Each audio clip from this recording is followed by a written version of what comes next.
Hello दोस्तों, मेरा नाम है सचिन नेगी। आज मैं आपके लिए फिर से लाया हूं क्लास 10th का बहुत ज्यादा इंपॉर्टेंट क्वेश्चन। दोस्तों जो आज का क्वेश्चन है वो है एक्सरसाइज 10.2 का क्वेश्चन नंबर 13। दोस्तों जो ये वाला क्वेश्चन है वह अक्सर एग्जाम में आता रहता है, इसलिए दोस्तों वीडियो को थोड़ा सा भी स्किप ना करें। दोस्तों हमारा 13वां क्वेश्चन हमसे कहता है कि सिद्ध कीजिए कि वृत्त के परिगित बने चतुर्भुज की आमने सामने की भुजाएं केंद्र पर संपूर्ण कोण अंतरित करती है। यानी हमारे पास एक वृत्त है, यदि हम इस वृत्त के चारों ओर एक चतुर्भुज बनाते हैं दोस्तों, तो उस चतुर्भुज की जो आमने सामने की भुजाएं हैं वह केंद्र पर जो कोण बनाती है, उन दोनों कोणों का योग संपूर्ण कोण है। यानी उन दोनों कोणों का योग 180 डिग्री है, क्योंकि संपूर्ण कोण ऐसा कोण होता है कि यदि दो कोणों का योग 180 डिग्री होता है तो वो हमारा संपूर्ण कोण होते हैं। तो दोस्तों हमने ये सिद्ध करना है कि चतुर्भुज की आमने सामने की भुजाएं केंद्र पर जो कोण बनाती है उनका योग जो है वह संपूर्ण कोण है। अब दोस्तों हम इसे सॉल्व करेंगे। दोस्तों अगर हम इस प्रकार के कोई भी क्वेश्चन सॉल्व करते हैं तो हमारी नंबर 1 हेडिंग आती है दोस्तों दिया है, और दिया है में दोस्तों आपको पता होगा कि हम क्वेश्चन के बारे में ही लिखते हैं। यानी जो हमें क्वेश्चन में दिया है या जो हमने चित्र बनाया है हम उसी के बारे में लिखते हैं। तो दोस्तों मैंने पहले से ही लिखा है कि हम दिया है में क्या लिखेंगे। तो दोस्तों मैंने दिया है में लिखा है कि ओ केंद्र वाले वृत्त के परिगित बना चतुर्भुज PQRS जिसकी भुजाएं PQ, QR, RS और SP वृत्त को क्रमशः L, M, N, T बिंदुओं पर स्पर्श करती है। यानी दोस्तों O केंद्र के परिगित यानी चारों ओर हमारा एक चतुर्भुज PQRS है, और इसकी जो भुजाएं PQ, QR, RS तथा SP हैं दोस्तों वह क्रमशः L, M, N, T वाले बिंदु से जाती है। यानी जो PQ वाला बिंदु है वह L बिंदु से होकर जाता है, QR वाला बिंदु M बिंदु से होकर जाता है, इसी प्रकार बाकी भुजाएं भी N और T बिंदु से होकर जाती है। यही दोस्तों हमने दिया है में लिखा है। अब दोस्तों हमारी दूसरी हेडिंग आती है सिद्ध करना है, और हमने क्या सिद्ध करना है। तो दोस्तों आपको पता होगा कि हमने इन दोनों कोणों के योग को 180 के बराबर सिद्ध करना है, क्योंकि दोस्तों संपूर्ण कोणों का योग 180 डिग्री होता है। यानी हमने POQ प्लस SOR के योग को दोस्तों 180 के बराबर दिखाना है। इसी प्रकार दोस्तों ये वाले कोण और ये वाले कोण के योग को भी हमने 180 के बराबर दिखाना है। दोस्तों हमारी तीसरी हेडिंग आती है रचना की। अब हम दोस्तों रचना में क्या लिखते हैं। तो दोस्तों इसे सिद्ध करने के लिए हमें जो कुछ भी करना पड़ता है, यानी हम जो कुछ भी चित्र में फेर बदल करते हैं उसे हम रचना द्वारा लिखते हैं। तो दोस्तों हमने रचना में क्या किया, तो वृत्त के केंद्र O से L, M, N, T को मिलाया। यानी वृत्त के केंद्र O से पहले हमने L को मिलाया, इस प्रकार से हमने L को भी मिलाया, M को भी मिलाया, और इस प्रकार से N को भी मिलाया और T को भी मिला दिया है। हमने इस प्रकार से मिला दिया है। अब दोस्तों मैं इनका नाम भी लिख लेता हूं इन कोणों का। मैं इस वाले कोण को दोस्तों 1 नाम देता हूं, यानी कोण 1, इस वाले कोण को कोण 2, इस वाले कोण को 3, इस वाले कोण को 4, इस वाले कोण को 5, इस वाले कोण को 6, ताकि दोस्तों हमें बार बार लिखना ना पड़े। इस वाले कोण को 7 और इस वाले कोण को देता हूं दोस्तों मैं 8वां नंबर। तो दोस्तों हमने ये लिख लिया है, वृत्त के केंद्र O से L, M, N, T को हमने मिला दिया है। हमने इस प्रकार से मिला दिया है। अब दोस्तों हमारी जो अगली हेडिंग आती है, यानी इसके बाद हमारी कौन सी हेडिंग आएगी, तो दोस्तों हमारी इसके बाद आएगी प्रमाण की। तो दोस्तों हम प्रमाण में क्या करते हैं, तो दोस्तों इसे सिद्ध करने के लिए हमें जो कुछ भी दिखाना पड़ता है उसे हम प्रमाण में लिखते हैं, तो दोस्तों हमने प्रमाण में थोड़ा बहुत लिख लिया है ताकि आपका और मेरा दोनों का समय बचे। तो दोस्तों हमने प्रमाण में क्या लिखा कि जो OL है दोस्तों वह लंब है PQ पर, OL लंब है PQ पर। इसी प्रकार OM लंब है R के ऊपर। इसी प्रकार मैंने बाकी भी लिखे हैं। अब दोस्तों ये लंब क्यों है दोस्तों, तो मैंने यहां पे लिखा है कि परमेट 10.1 से, क्योंकि दोस्तों परमेट 10.1 हमसे कहता है कि स्पर्श बिंदु, ये हमारा स्पर्श बिंदु है, तो स्पर्श बिंदु से होकर जाने वाली त्रिज्या, ये हमारी त्रिज्या है OM हमारी त्रिज्या है, तो स्पर्श बिंदु हमारे ये है, तो स्पर्श बिंदु से होकर जाने वाली त्रिज्या स्पर्श रेखा के लंबवत होती है, इसी प्रकार ये हमारा 90 डिग्री का होगा, इसीलिए ये वाला भी हमारा 90 डिग्री का होगा, क्योंकि ये हमारी एक स्पर्श रेखा है वृत्त पर, क्योंकि ये वृत्त के केवल एक बिंदु से होकर जा रही है, इसलिए ये हमारा स्पर्श रेखा है। तो स्पर्श बिंदु से स्पर्श बिंदु से होकर जाने वाली त्रिज्या स्पर्श रेखा की लंबवत होती है, इसलिए दोस्तों ये हमारा 90 डिग्री की आए हैं। अब हमने दोस्तों यहां से लिखा कि अब त्रिभुज OLQ, यानी आपने एक त्रिभुज OLQ में देखना है, इस वाले त्रिभुज में OLQ में, और एक आपने त्रिभुज OMQ में देखना है, OMQ में। अगर दोस्तों आप इन दोनों त्रिभुजों को देखोगे तो ये हमारा 90 डिग्री का है और ये हमारा 90 डिग्री का है। तो दोस्तों हम यहां पे लिख सकते हैं कि, चलो मैं दोबारा लिख लेता हूं, त्रिभुज OLQ तथा त्रिभुज OMQ में आपने इन दोनों त्रिभुजों में देखना है। अगर आप इन दोनों त्रिभुजों में देखोगे तो ये वाला एंगल हमारा 90 का है, यानी OLQ हमारा जो कोण OLQ है दोस्तों वह बराबर है कोण OMQ के, क्योंकि दोस्तों ये हमें 90 डिग्री दिए हुए हैं। और दोस्तों स्पर्श रेखाओं की लंबाई बराबर होती है, यानी हमारा जो LQ है, जो हमारा LQ है दोस्तों, यहां से लेके यहां तक की दूरी, यहां से लेके यहां तक की दूरी के बराबर होगी, हमारा आएगा MQ। क्योंकि दोस्तों स्पर्श रेखाओं की लंबाई बराबर होती है, यह हम लिख सकते हैं कि प्रमेय 10.2 से, क्योंकि प्रमेय 10.2 हमसे कहता है कि वृत्त पर खींची गई स्पर्श रेखा की लंबाई जो होती है वह बराबर होती है, क्योंकि प्रमेय 10.2 हमसे कहता है कि वृत्त के बाहर किसी बिंदु से वृत्त पर खींची गई स्पर्श रेखाओं की लंबाई बराबर होती है। ये भी स्पर्श रेखा है, ये भी स्पर्श रेखा है, इसलिए इन दोनों रेखाओं की जो है वह लंबाई बराबर होगी। और दोस्तों आपको पता होगा कि वृत्त के केंद्र हमेशा बराबर होते हैं, इसलिए जो OL है दोस्तों, जो हमारा OL है, OL यानी यहां से लेके यहां तक का जितनी दूरी है वो यहां से लेके यहां तक की दूरी के बराबर होगी।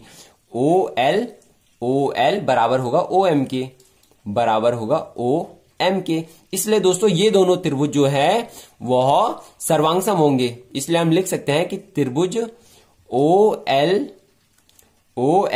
ये Q है, OLQ सर्वांगसम भी है और समरूप भी है त्रिभुज OMQ के, क्योंकि दोस्तों आपको पता होगा कि सर्वांगसम त्रिभुज समरूप भी होते हैं। हम यहां पे लिख सकते हैं कि साइड एंगल समरूपता से, यानी साइड एंगल सर्वांगसमता से, यानी ये उसमें लागू होता है कि ऐसा त्रिभुज जिसकी दो भुजाएं बराबर होती है और एक कोण बराबर होता है, इसलिए वो सर्वांगसम होते हैं। इसलिए दोस्तों हमारे यहां पे आ चुका है कि ये दोनों त्रिभुज सर्वांगसम है, और सर्वांगसम जो त्रिभुज होते हैं दोस्तों वह समरूप होते हैं। अब दोस्तों हमारा जो ये वाला त्रिभुज है वह इस वाले त्रिभुज के जो है वह सर्वांगसम आ चुका है, या हम कह सकते हैं समरूप आ चुका है। अब दोस्तों समरूप त्रिभुजों के संगत कोण बराबर होते हैं, समरूप त्रिभुजों के संगत कोण बराबर होते हैं, इसलिए हमारा आ चुका है दोस्तों कि जो कोण 1 है, जो OLQ में कोण 1 है दोस्तों, वह कोण 2 के बराबर होगा, कोण 2 के बराबर होगा, क्योंकि जो ये वाला त्रिभुज है वह इसके समरूप आ चुका है, इसलिए समरूप त्रिभुजों के संगत कोण बराबर होते हैं, ये कोण इसके बराबर होगा, इसलिए दोस्तों हमारा कोण 1 कोण 2 के बराबर होगा। अब हम दोस्तों यहां से लिख सकते हैं कि इसी प्रकार यानी जिस प्रकार हमने कोण 1 कोण 2 के बराबर निकाला है, उसी प्रकार हम बाकियों को भी एक दूसरे के बराबर लिख सकते हैं। यदि आप दोस्तों OMR और ORN में देखोगे तो हम इन दोनों को भी समरूप सिद्ध कर सकते हैं, इसलिए हमारा कोण 3 कोण 4 के बराबर आ जाएगा। इसी प्रकार हम बाकियों को भी दिखा सकते हैं।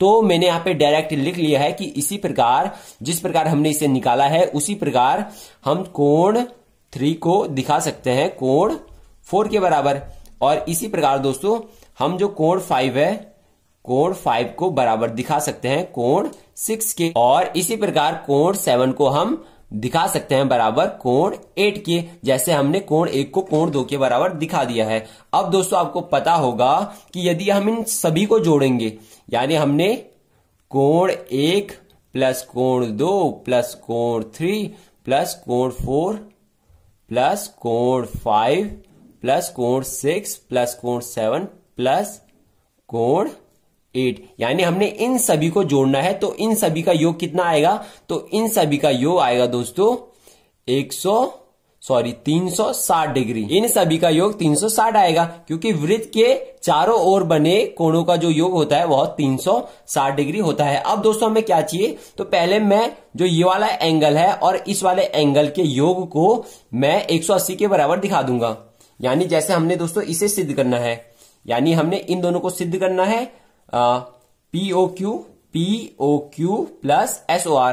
SOR तो मैं पहले इन दोनों एंगलों को जोड़ देता हूं। तो मैं किस प्रकार जोड़ूंगा, हमें एक चाहिए तो मैं यहां पे एक को रहने दूंगा, और हमें दो चाहिए तो हमें दो नहीं चाहिए, हमें केवल एक चाहिए। हमें एक पहला वाला एंगल चाहिए, एक 8वां एंगल चाहिए, एक चौथा और एक 5वां। तो हमें ये चारों चाहिए और ये वाले चार हमें नहीं चाहिए। तो हमें एक यानी ये वाला एंगल चाहिए और हमें कोण 2 यानी ये वाला एंगल नहीं चाहिए। अब हम दोस्तों इस वाले एंगल को चेंज कर सकते हैं। जो हमारा कोण 2 है दोस्तों, हम उसे कोण 1 लिख सकते हैं, क्योंकि कोण 2 कोण 1 के बराबर है। तो हम लिख लेंगे दोस्तों, यहां पे हम लिख लेंगे दोस्तों कोण 1। इसी प्रकार दोस्तों हमें कोण 3 चाहिए तो हमें कोण 3 नहीं चाहिए, हमें चाहिए कोण 4। तो हम दोस्तों कोण जो 3 है हमारा वो कोण 4 के बराबर है। तो हम कोण 3 की जगह पे कोण 4 लिख लेंगे। तो हमारा आएगा कोण 4 प्लस ये भी हमारा कोण 4 है, प्लस कोण 4 प्लस कोण 5। हमें कोण 5 चाहिए तो हमें कोण 5 चाहिए तो मैं इसे ऐसे ही रहने दूंगा।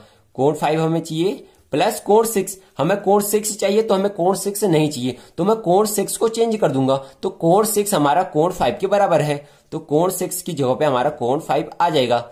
इसी प्रकार दोस्तों प्लस कोण 7। हमें कोण 7 चाहिए तो हमें कोण 7 नहीं चाहिए, हमें चाहिए कोण 8। तो मैं कोण 7 को, हमारा कोण 7 बराबर है कोण 8 के, तो मैं कोण 7 की जगह पे कोण 8 लिख लूंगा।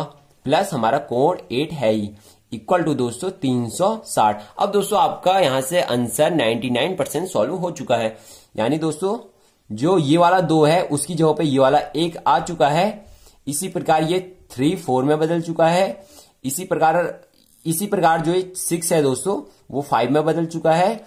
और इसी प्रकार दोस्तों जो ये 7 है वह 8 में बदल चुका है। अब हम दोस्तों यहां से इन्हें सॉल्व कर लेंगे।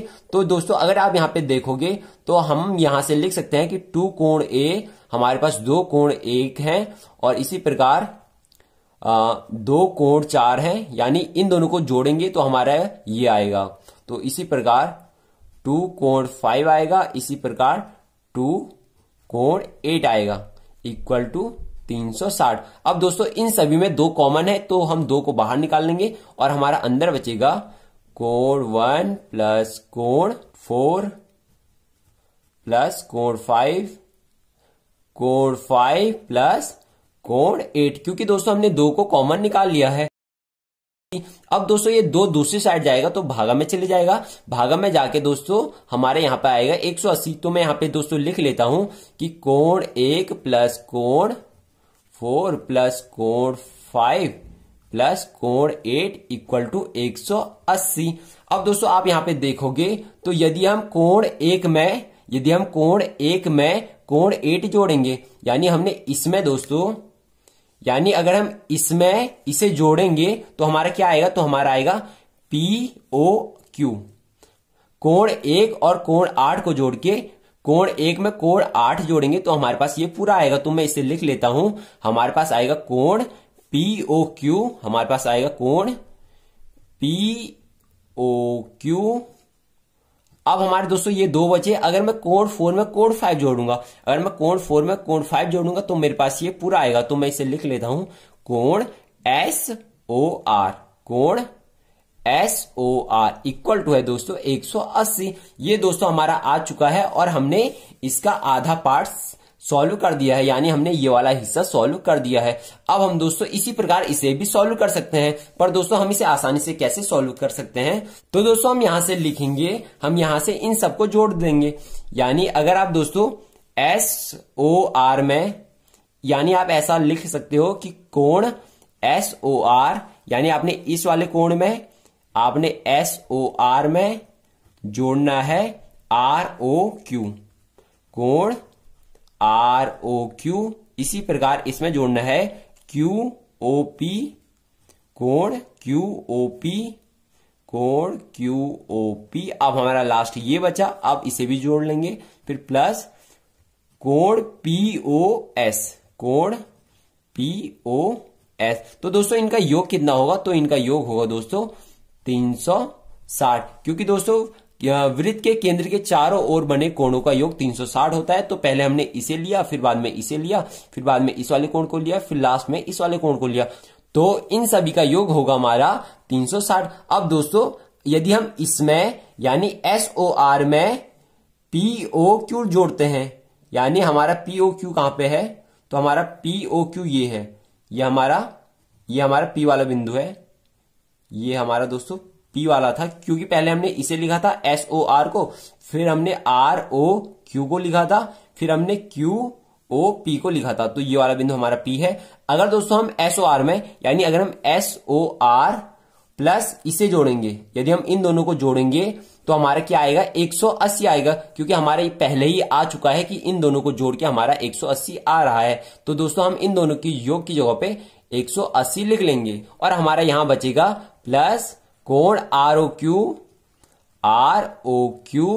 प्लस कोण POS इक्वल टू 360। अब दोस्तों हम 180 को दूसरी साइड भेजेंगे तो ये माइनस का हो जाएगा, माइनस का 180, और 360 में से 180 घटाएंगे तो हमारे पास बचेगा 180। इसलिए दोस्तों हमारा आ चुका है कि कोण ROQ प्लस कोण POS इक्वल टू है 180 के, क्योंकि हमने इस वाले 180 को दूसरी साइड भेजा तो ये माइनस का हो गया, ये हमारा आ चुका है। हमने पहले इसे सिद्ध करना था, ये हमने सिद्ध कर लिया है, फिर हमने इसे सिद्ध करना था और इसे भी हमने सिद्ध कर लिया है। अब हम दोस्तों क्वेश्चन को एक बार और देखेंगे कि आखिर हमने इस क्वेश्चन में किया क्या। तो दोस्तों हमें क्वेश्चन में दिया था कि हमारे पास एक वृत्त है, इसके चारों ओर यदि हम एक चतुर्भुज बनाते हैं तो इसके आमने सामने की भुजाएं कोण पर संपूरक कोण बनाती है, यानी उन दोनों कोणों का योग 180 होता है। इसे दोस्तों हमने सिद्ध करना था। अब हमारा दोस्तों पहले हमने दिया है, मैं इसी चित्र के बारे में लिखा, फिर हमारा आता है दोस्तों सिद्ध करना है, तो हमने इन दोनों को सिद्ध करना था। फिर हमारे दोस्तों तीसरी हेडिंग आती है रचना की। तो दोस्तों हमने रचना में क्या किया, तो हमने O केंद्र के वृत्त को MNTL से मिला दिया। दोस्तों हमारी अगली हेडिंग आती है प्रमाण की। तो दोस्तों हमने प्रमाण में लिखा कि जो OL है वह PQ पर लंब है, इसी प्रकार बाकी भी एक दूसरे पर लंब है, क्योंकि प्रमेय 10.1 से, क्योंकि स्पर्श बिंदु से होकर जाने वाली त्रिज्या स्पर्श रेखा पर लंब होती है, इसलिए लंब है। अब हमने दोस्तों एक ये वाले त्रिभुज में और एक इस वाले त्रिभुज में देखा, तो स्पर्श रेखाओं की लंबाई बराबर होती है, इसलिए हमारा ये वाला इसके बराबर है, और वृत्त की त्रिज्या बराबर होती है, इसलिए हमारा ये वाला इसके बराबर है। और हमें एक एक एंगल 90 डिग्री का दिया है, इसलिए दोस्तों हमने यहाँ पे साइड एंगल सर्वांग समता का यूज किया, इसलिए ये दोनों त्रिभुज जो है दोस्तों वह सर्वांग सम होंगे, और सर्वांग सम त्रिभुज समरूप भी होते हैं, इसलिए दोस्तों हमारा कोण 1 कोण 2 के बराबर आ चुका है। इसी प्रकार दोस्तों हम कोण 3 को कोण 4 के बराबर दिखा सकते हैं, और इसी प्रकार कोण 5 को कोण 6 के और कोण 7 को कोण 8 के बराबर दिखा सकते हैं। अब दोस्तों केंद्र के चारों ओर बने कोणों का योग 360 डिग्री होता है, तो हमने 360 लिख लिया। अब हमें दोस्तों 2, 3, 7 और 6 नहीं चाहिए, तो हमने इनके मानों को यहां से चेंज कर लिया। तो हमारा 2 दोस्तों यहां से कॉमन आता है, 2 को हमने दूसरी साइड भेजा तो यहां पे 180 आता है। फिर हमारा इन दोनों को जोड़ के 1 और 8 को अगर हम जोड़ते हैं तो हमारे पास ये वाला एंगल आता है, और 4 और 5 को जोड़ेंगे तो हमारे पास ये वाला एंगल आता है, इक्वल टू में 180, और हमने इसे ही सिद्ध करना था। फिर हमने दोस्तों यहां से लिखा कि इन सभी का योग जो है वह 360 होगा। फिर हमने इन्हें ऐसे लिखा और हमने SOR और QOP की जगह पे दोस्तों 180 लिख लिया। फिर हमने 180 को दूसरी साइड भेजा तो हमारा ये आता है, और हमने इसको ही सिद्ध करना था। दोस्तों आपको यह वीडियो कैसी लगी कमेंट बॉक्स में जरूर बताएं। अगर आपको इस वीडियो से रिलेटेड कोई भी डाउट हो तो कमेंट बॉक्स में जरूर पूछें, और ऐसे ही और वीडियो पाने के लिए चैनल को सब्सक्राइब करना ना भूलें, ताकि मेरे द्वारा आने वाली एक भी वीडियो मिस ना हो। Thank you, have a nice day.